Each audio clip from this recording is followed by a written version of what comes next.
Kisah tentang Ashabul Kahfi merupakan salah satu cerita yang terkenal dalam kepercayaan agama-agama Abrahamik, terutama dalam Islam.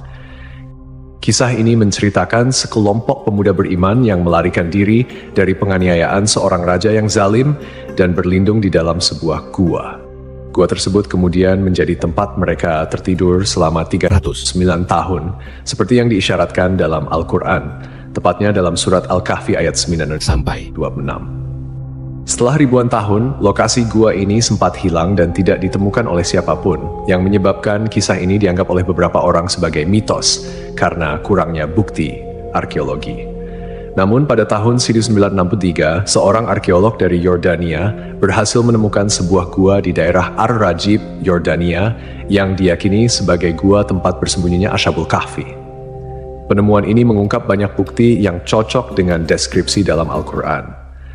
Di dalam gua tersebut ditemukan 8 kuburan kuno, yang diduga merupakan tempat peristirahatan para pemuda Ashabul Kahfi, serta sebuah kerangka rahang atas seekor anjing, yang sesuai dengan kisah dalam Al-Quran bahwa seekor anjing turut menjaga pintu gua. Menurut tradisi Nasrani, 7 pemuda tersebut dikenal dengan nama Maximilianus, Martinianus, Dionysius, Yohanes, Konstantinus, Lamblicus, dan Antonius. Sementara dalam Islam, nama-nama mereka tidak disebutkan secara spesifik dalam Al-Quran, namun beberapa ulama dan sejarawan menyebut mereka sebagai Martelius, Cassitius, Sidemius, Mixalmina, Mikaslimina, dan Tamliha. Terdapat juga seorang pemuda penggembala yang membawa serta anjingnya untuk menjaga mereka. Pemuda-pemuda ini merupakan penasihat atau pembantu seorang raja zalim bernama Dikianus atau Dikianus, yang dalam beberapa catatan sejarah dikenal sebagai Decius, seorang kaisar Romawi yang berkuasa pada abad ketiga Masehi. Decius dikenal sebagai seorang penyembah berhala yang kejam, terutama terhadap mereka yang beriman kepada Tuhan yang Esa. Para pemuda ini melarikan diri dari ancaman hukuman mati yang dijatuhkan oleh sang raja karena mereka menolak untuk menyembah berhala dan tetap teguh pada keimanan mereka kepada Allah. Setelah tertidur selama 309 tahun, para pemuda tersebut bangun dan mendapati bahwa keadaan dunia di sekitar mereka telah berubah. Orang-orang di sekitar mereka telah memeluk agama Tauhid dan kepercayaan kepada Tuhan yang Esa sudah tersebar luas. Bukti ilmiah dari penemuan gua ini memperkuat keyakinan akan kebenaran kisah Ashabul Kahfi. Penemuan arkeologis seperti kuburan kuno dan kerangka anjing di mulut gua sejalan dengan narasi yang terdapat dalam Al-Quran. Selain itu, penemuan ini juga menunjukkan bahwa kisah Ashabul Kahfi bukan sekadar mitos, melainkan sebuah peristiwa sejarah yang nyata, yang tercatat dalam literatur agama dan didukung oleh bukti-bukti fisik. Dalam Al-Quran, Allah Subhanahu wa Ta'ala berfirman mengenai jumlah mereka dalam surat Al-Kahfi ayat 22. Nanti ada orang yang akan mengatakan jumlah mereka adalah 3 orang, yang keempat adalah anjingnya, dan yang lain mengatakan mereka itu 5 orang, yang keenam adalah anjingnya sebagai terkaan terhadap barang yang gaib. Dan yang lain lagi mengatakan mereka 7 orang, yang ke-8 adalah anjingnya. Katakanlah, Tuhanku lebih mengetahui jumlah mereka, tidak ada orang yang mengetahui bilangan mereka kecuali sedikit. Ayat ini menegaskan bahwa hanya Allah yang mengetahui jumlah pasti dari pemuda-pemuda tersebut, dan tidak ada seorang pun yang memiliki pengetahuan pasti kecuali mereka yang diberi petunjuk oleh Allah. Ashabul Kahfi, seperti yang disebutkan dalam Al-Quran surat Al-Kahfi ayat 11, tidak hanya merupakan bukti kebesaran Allah, tetapi juga mengandung detail-detail yang menunjukkan mukjizat dan keajaiban yang hanya bisa diketahui melalui wahyu. Dalam tafsir Ibnu Katsir, dijelaskan bahwa anjing yang menemani para pemuda tersebut juga ikut tertidur di dalam gua bersama mereka. Allah Subhanahu wa Ta'ala berfirman, "Dan kamu akan melihat matahari ketika terbit, condong dari gua mereka ke sebelah kanan, dan bila matahari terbenam, menjauhi mereka ke sebelah kiri, sedang mereka berada dalam tempat yang luas dalam gua itu." Itu adalah sebagian dari tanda-tanda kebesaran Allah. Barang siapa yang diberi petunjuk oleh Allah, maka dialah yang mendapat petunjuk. Dan barang siapa yang disesatkannya, maka kamu tidak akan mendapatkan seorang pemimpin pun yang dapat memberi petunjuk kepadanya. Para peneliti yang mempelajari gua ini menemukan bahwa celah masuknya sinar matahari ke dalam gua memang sesuai dengan deskripsi yang ada dalam Al-Quran.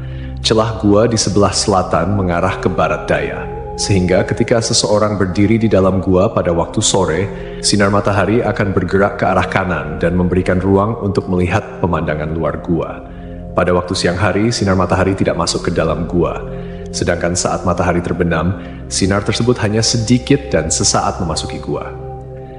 Fenomena ini sangat menakjubkan karena menggambarkan akurasi detail yang disampaikan dalam wahyu yang kemudian dibuktikan oleh penelitian modern.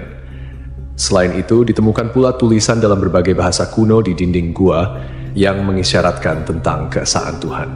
Ini menimbulkan pertanyaan besar, bagaimana mungkin Rasulullah Shallallahu Alaihi Wasallam bisa mengetahui detail kisah ini yang terjadi 5 abad sebelum kelahirannya dan sebelum turunnya Al-Quran? Jawabannya jelas. Itu adalah wahyu dari Allah, menunjukkan bahwa Al-Quran adalah firman Allah yang mengandung kebenaran sejati.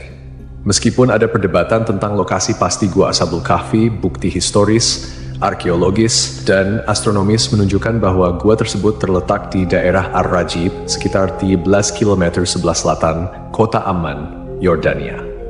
Beberapa sahabat Nabi Muhammad SAW seperti Ubaidah bin Al-Jarrah, Muawiyah bin Abu Sufyan, dan Ibnu Abbas pernah mengunjungi gua ini dan menyebutkan bahwa mereka melihat tulang belulang para penghuni gua.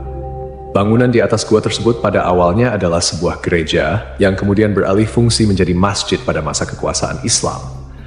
Di dalamnya terdapat pilar-pilar batu yang tidak sama tingginya, membentuk lingkaran yang diduga merupakan bangunan yang disebut dalam Al-Quran. Dan demikianlah kami pertemukan mereka dengan manusia, agar manusia itu mengetahui bahwa janji Allah itu benar, dan bahwa kedatangan hari kiamat tidak ada keraguan padanya. Seorang pakar geologi, Nazim Al-Kailani, dalam penelitiannya menyatakan bahwa tanah di gua ini memiliki peran penting dalam menjaga keutuhan kondisi tubuh para penghuni gua. Tanah di kawasan Gunung Rakim mengandung karbohidrat, kalsium, magnesium, serta tumbuh-tumbuhan dan hewan yang jenuh dengan radium. Material ini mengandung unsur logam uranium yang berkilau dan menghasilkan sinar alfa, beta, dan gamma. Jenis-jenis sinar ini diketahui mampu mensterilkan dan menjaga kualitas kondisi daging serta tumbuhan dari kebusukan. Selain penjelasan dari sudut pandang teologis dan sejarah, beberapa ilmuwan juga telah mencoba memahami mengapa tubuh para pemuda Ashabul Kahfi tidak hancur meski tertidur selama lebih dari 3 abad. Dalam Al-Quran, terdapat petunjuk-petunjuk yang bisa menjadi dasar ilmiah untuk memahami fenomena ini. Allah Subhanahu wa Ta'ala berfirman dalam surat Al-Kahfi ayat 15, "Dan kamu mengira mereka itu bangun, padahal mereka tidur, dan kami bolak-balikkan mereka ke kanan dan kiri, sedang anjing mereka menjulurkan kedua lengannya di depan pintu gua." Surat Al-Kahfi.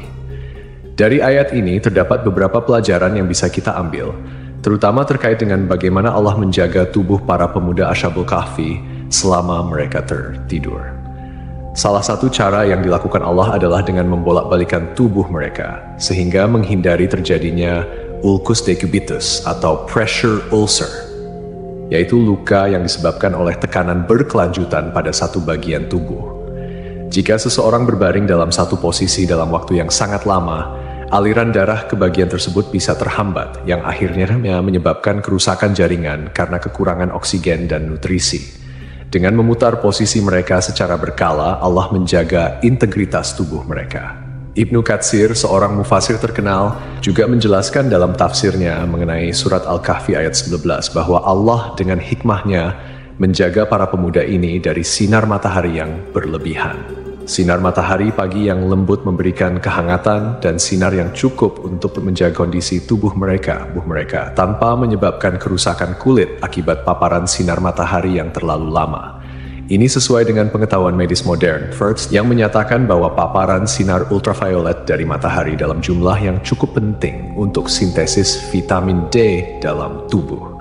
Vitamin D berperan penting dalam metabolisme kalsium, yang penting untuk kesehatan tulang, sistem kekebalan tubuh, serta fungsi otot dan saraf. Namun, paparan sinar matahari yang berlebihan bisa merusak kulit dan menyebabkan penyakit. Dalam ayat yang sama, Ibnu Katsir juga menambahkan bahwa posisi gua yang terbuka ke arah utara memungkinkan sirkulasi udara yang baik, sehingga gua tersebut tidak menjadi lembab atau pengap. Ini juga memberikan petunjuk bahwa gua tersebut memiliki sirkulasi udara yang cukup untuk menjaga kesegaran di dalamnya.